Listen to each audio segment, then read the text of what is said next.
In this video article, we're going to look at Dan Harmon's Story Circle story model. This is part 3 of a 4-part mini-series.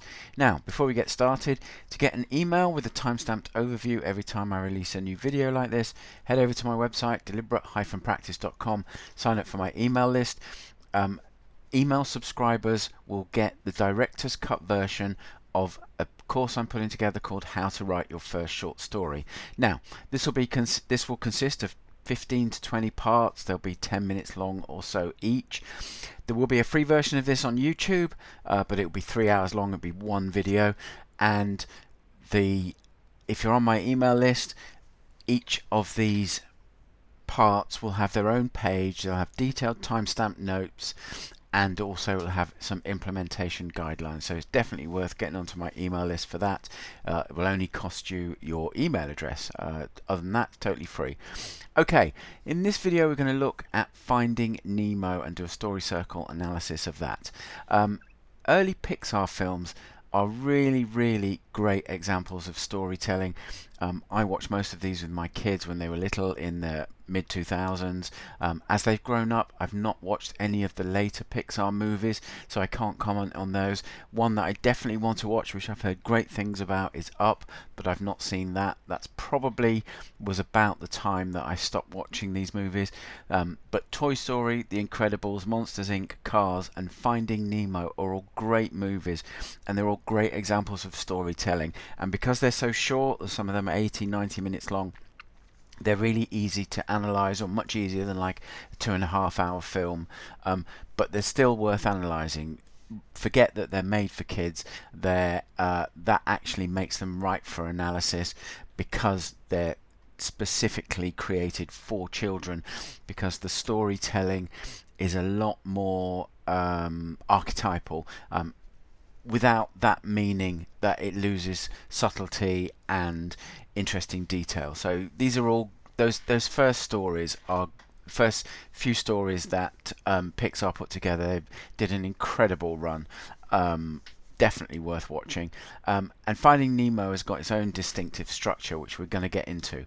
So remember, this is the diagram of the Dan Harmon story circle. You need, go, search, find, take, return, and change. And in this video, when I go through each step, I've also put in brackets the shorthand that Dan Harmon uses to describe each stage. So, step 1, you. A character is in their zone of comfort. Finding Nemo, although Marlin is very much the protagonist of the story in many ways, Nemo is also a protagonist in his own right. So when we start the movie, Marlin is an overprotected single father living in the anemone with his only surviving son Nemo. If you've not seen it, Marlin's wife and the rest of the eggs were eaten by a barracuda, and Nemo is living in the anemone with Marlin. He's a young clownfish. He's smothered by his father's overprotectiveness, and part of that is because of the attack, and part of it because Nemo's got a smaller fin that Marlin says makes him have to be very careful in everything he does, although he does refer to it as the lucky fin. Step 2, need. So it's character in a zone of comfort, but they want something. Marlin needs to learn to trust others, let go of his fears, and allow Nemo independence to grow and thrive. And Nemo needs to prove he's capable and independent despite his physical limitations and without the overprotectiveness and overzealousness of Marlin's care and looking after Nemo and holding him back. Go. They enter an unfamiliar situation. Here's where their paths diverge. So in the previous screen, if I just go back to the previous screen, sorry, I'm pressing the wrong button, need but they want something. This is where the two characters are at the start. The kind of thing that drives the story and makes Marlin nervous, but Nemo wants to get out, is Nemo's first day at school. And Marlin's really unsettled by it. And so that's the comfort zone, ordinary world, if you want to use a Campbellian term, that they're in. And then Step 3 is go. They enter an unfamiliar situation. This is like the inciting incident, and what happens is Nemo gets captured by divers, and when that happens, Marlin's got to leave the safety of the reef and enter the deep ocean that he's always been scared of ever since the barracuda attacked his wife and killed his wife and his children. Nemo, his inciting incident is he's captured and taken to a dentist fish tank in Sydney. So there's no choice for him. He has to do it because of the physical capture. And so he's more of a passive protagonist in that sense, because he's not offered an adventure which he refuses or takes. He's just captured and taken away. And for Marlin, his adventure is forget about Nemo or try and find him and rescue him. The next step is search. So adapt to the new scenario. For Marlin, he has to face sharks, jellyfish and deep ocean searching for Nemo.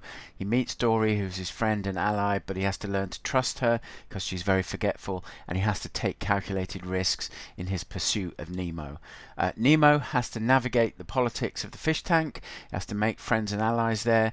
There's an escape plan that they're hatching up, but there's the threat of the dentist's niece coming and Nemo being given to the dentist's niece, which would be a bad thing. Find, that's the next step. Get what they wanted. Marlin learns that being overprotective can hurt and harm those you love, and Nemo discovers his courage and capabilities when he swims through the tank filter to help the fish in the tank gang, enact their plan to escape from the tank. Take is step 6. They pay a heavy price. Marlin, he has to let go and trust Nemo to execute the plan to save Dory and the other fish who are caught in the net after Nemo's been reunited with Marlin. And Nemo has to take charge and lead those fish to swim down together to prove his mettle to his father and to himself as well, in some sense. Although by already going and swimming through the filter and helping the filter get blocked so that they can escape from the fish tank, he's already taken a significant step on that road. Step 7 is the return to a familiar situation. Marlin reunites with Nemo in the ocean. They swim back to the reef, and Nemo reunites with his father, having proved his independence in dramatic fashion in the scene in the previous screen.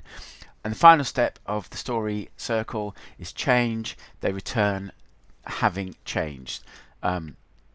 So Marlin returns as a confident father who can quite happily wave Nemo off to school and know that he'll be okay. And Nemo returns as a confident son, faith in his abilities, which have helped lead to his father giving him that independence which he wanted. So key points from this story. The two circles start at the same point, so that's Nemo's circle and Marlin's circle. Then they diverge completely and then converge back at steps 7 and 8. So it's a really clever story structure. If you go back and look at the diagram of the story structure, basically the conscious world, which is the top half of the circle, in the journey outwards, the two journeys start at the same point and they're going along similar lines, and then at the end of the unconscious part of the story, the unconscious part of the circle, which is the bottom half of the circle, they reunite in step 6, and then step 7 and 8 the stories have converged again, and it's probably worth watching the movie again and seeing how the two storylines, when they diverge, echo each other, and looking for the ways the storytellers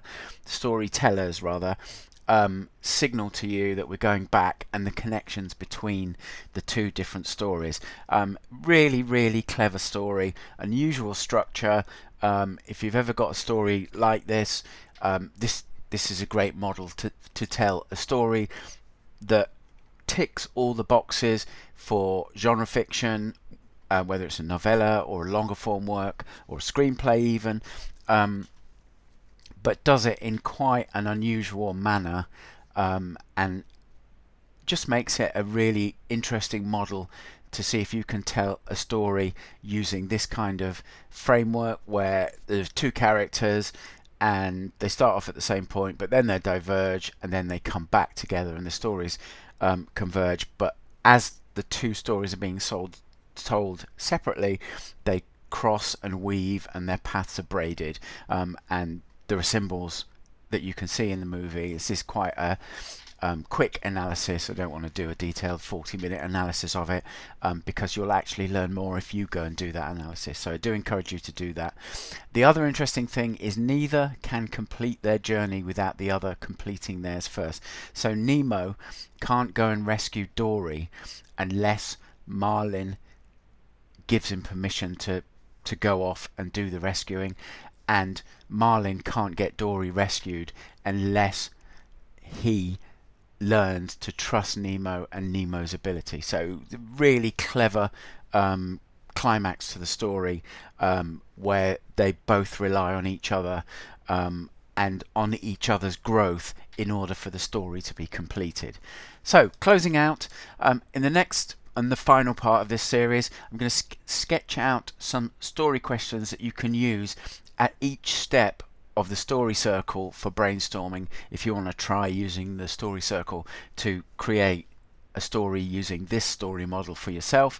And I often find for brainstorming, a thing that works really well is a series of Socratic questions that you just answer one by one, and in the answering the story starts to emerge. Certainly it usually is enough to create a story spine which you can then flesh out further. So that will be a really interesting and valuable video for you to check out. That'll be the next one in this mini series. This is the kind of resource that I'm putting together and putting into the Writing Vault. You can see the URL there. This is a resource for aspiring writers, beginner writers, frustrated fiction writers. Go check that out. There'll be a link in the description below as well. See if it's the kind of thing you'd be interested in. If you've got questions about that or anything in this video article, then send an email to me, paul@deliberate-practice.com, and I'll get back to you as soon as I can. Thank you for your time watching this today. I'll catch you in the next video article when we look at the story questions you can use to brainstorm and outline a story spine with the story circle method. And thank you for your time today, and I'll leave you with some recommended videos from my channel.